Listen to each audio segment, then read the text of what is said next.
Assalamualaikum warahmatullahi wabarakatuh.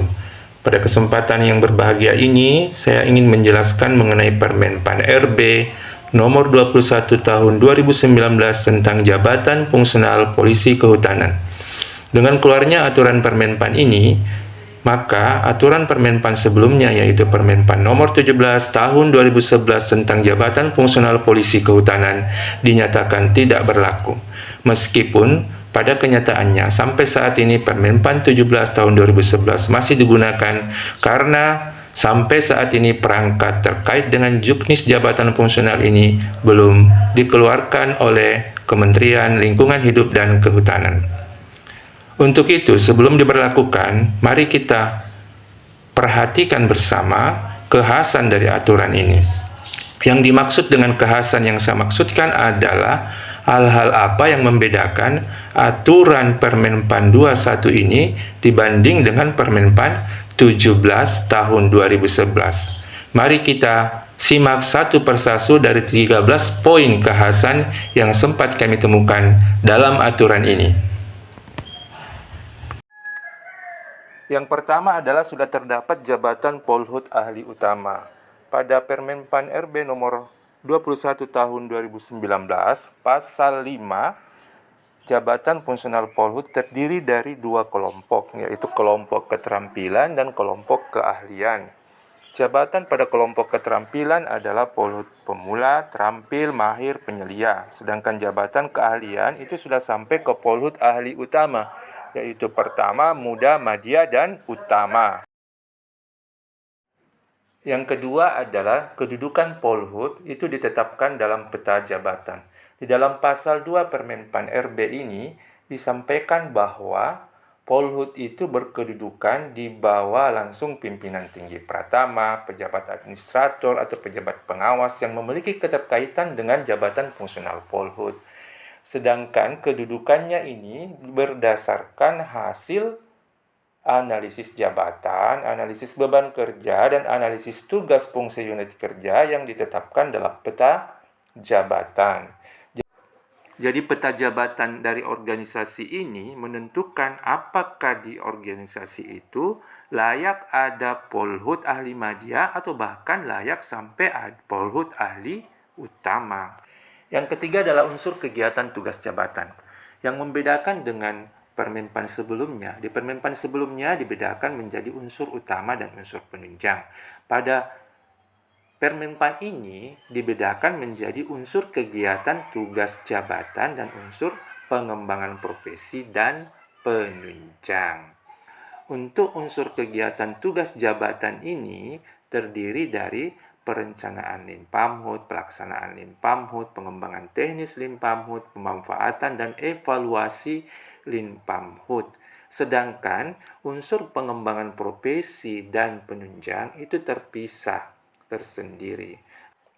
Pada pasal 24 Permen PAN ini disampaikan bahwa yang masuk target kinerja utama itu adalah lampiran 1 dan lampiran 2. Sementara lampiran 1 dan lampiran 2 itu adalah terkait dengan unsur kegiatan tugas jabatan. Jadi tidak mengedepankan lagi sekarang istilah unsur utama, tetapi unsur kegiatan tugas jabatan yang masuk kategori kinerja utama dalam SKP. Yang keempat adalah pendidikan KTI seminar masuk unsur pengembangan profesi.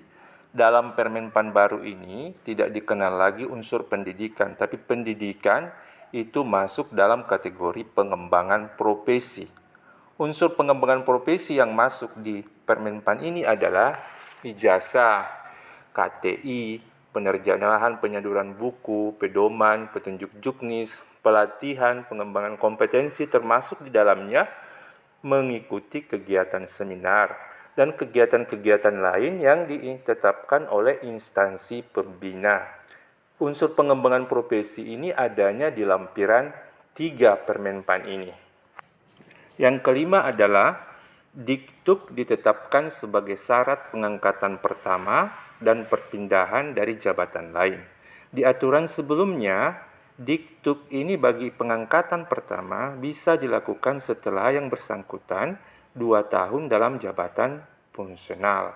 Namun, pada Permenpan yang baru ini dikembalikan lagi bahwa diklat pembentukan ini menjadi syarat untuk pengangkatan pertama.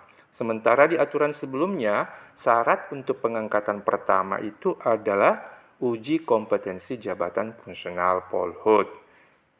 Sedangkan untuk perpindahan di pasal 16 disampaikan bahwa perpindahan jabatan lain ke Polhut itu bisa dilakukan diktuknya maksimal 2 tahun setelah yang bersangkutan menduduki jabatan fungsional. Namun apabila dalam 2 tahun dia tidak bisa membuktikan bahwa lulus diktuk, maka diberhentikan dari jabatan fungsionalnya. Yang keenam adalah perpindahan dari keterampilan ke keahlian melalui ahli pertama. Pada aturan sebelumnya, perpindahan dari keterampilan ke keahlian yang pangkatnya 3C dan 3D itu bisa pindah ke ahli muda apabila unsur pengembangan profesi dan persyaratan lainnya terpenuhi. Sedangkan pada aturan yang baru ini, semua perpindahan kelompok terampil ke kelompok ahli itu wajib melalui Polhut ahli pertama meskipun kepangkatannya sudah 3D. Dengan itu, yang bersangkutan wajib mengikuti uji perpindahan jabatan dengan skema uji Polhut ahli pertama. Yang ketujuh adalah tersedia prosedur pengangkatan melalui promosi.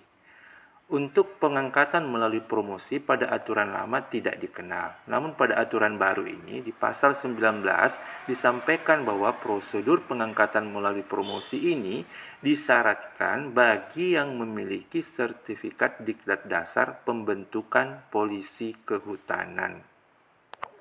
Pada aturan ini lebih spesifik lagi dijelaskan terkait dengan target kinerja. Target kinerja utama yaitu berada pada lampiran 1 dan 2. Aturan sebelumnya tidak mengenal kinerja utama. Sedangkan pada pasal ini disampaikan bahwa target kinerja itu yaitu kinerja utama berupa target angka kredit.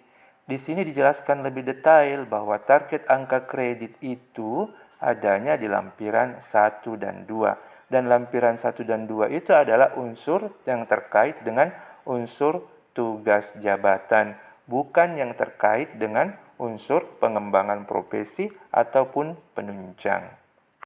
Sebagai turunan dari aturan Permenpan 13 tahun 2019 tentang jabatan fungsional, ternyata di aturan ini juga sudah diatur terkait dengan target angka kredit minimal per tahun.